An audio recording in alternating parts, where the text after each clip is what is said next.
Right here is the ALORAIR 120 ppd 55 pint dehumidifier. This is commercial grade, and I live in a house, so this is going to make for a very interesting video.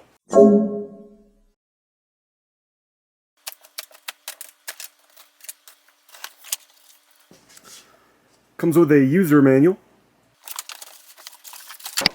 Wow, this is packed very well.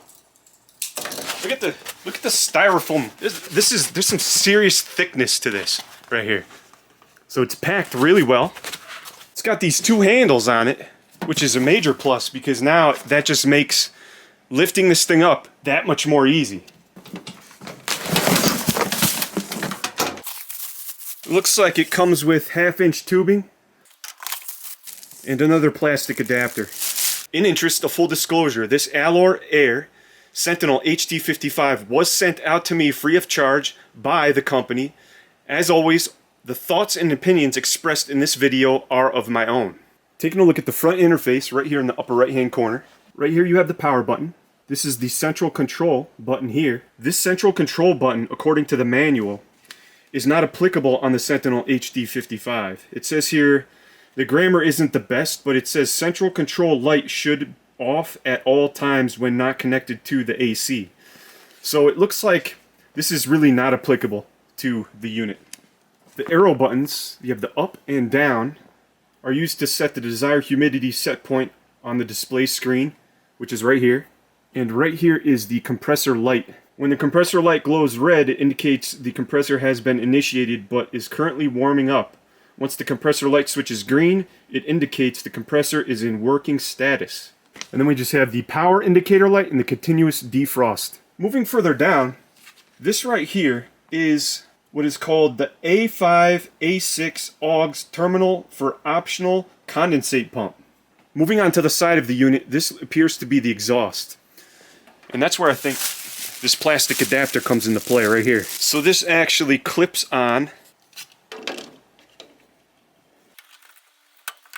Alright, yeah, so it clips on like that and allows you to set up a tube and connect this tube. So here's the other side, and you can see that there's the condensate drain right here. And lastly, right here is where the filter is. Right here is the drain port for the sump system.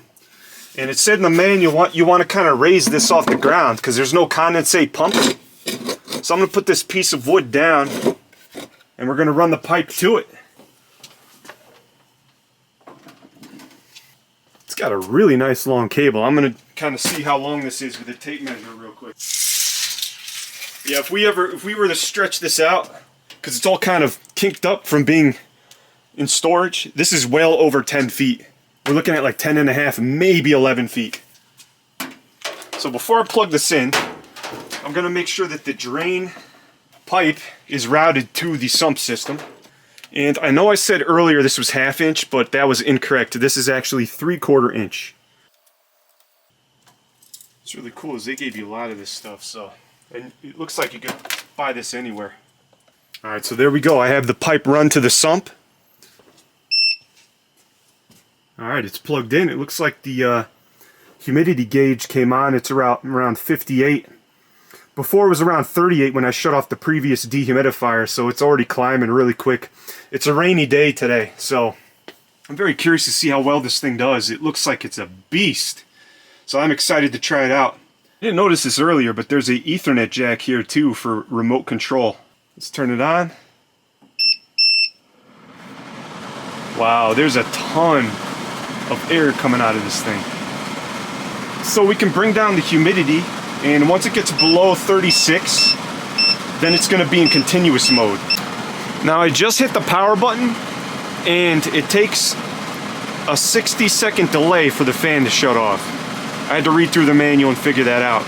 I've had a chance to use this for about a month, and back when there was that rainy day I was talking about earlier in the video, this dehumidifier had no problems bringing the humidity level down to the set point, which was 36% humidity, and it shut off. So It's actually winter time right now, so this unit has been off for the majority of the time.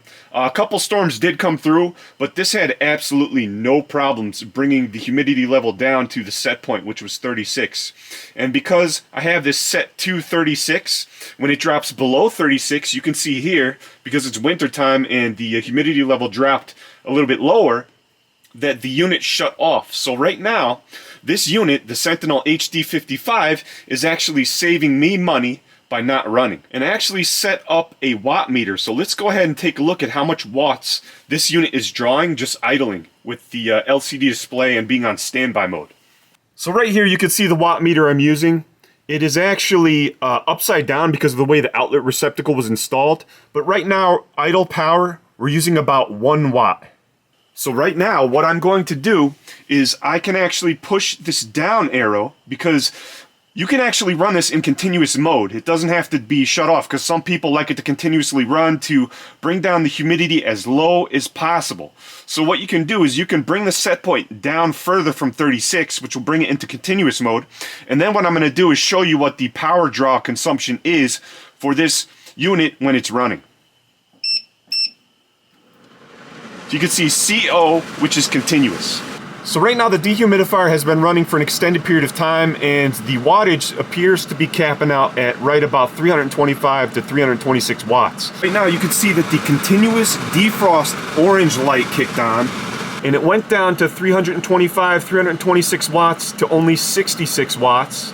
And if we were to take a look at the red compressor light, and this is where the compressor is warming up, we're at about 1 watt. So what are my overall concluding thoughts and opinions on this dehumidifier? It is very innovative for 2 reasons. The first reason is going to be that Ethernet port that I showed you earlier in the video.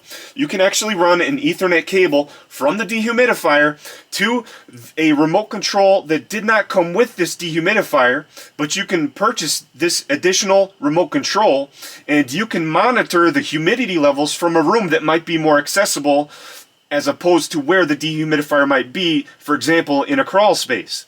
The second reason that this dehumidifier is innovative is because of the exhaust. To the left of this dehumidifier, you can see a wall. That wall separates the basement from the garage. This dehumidifier, the Sentinel HD55, has the capability of drying out more than 1 room at the same time.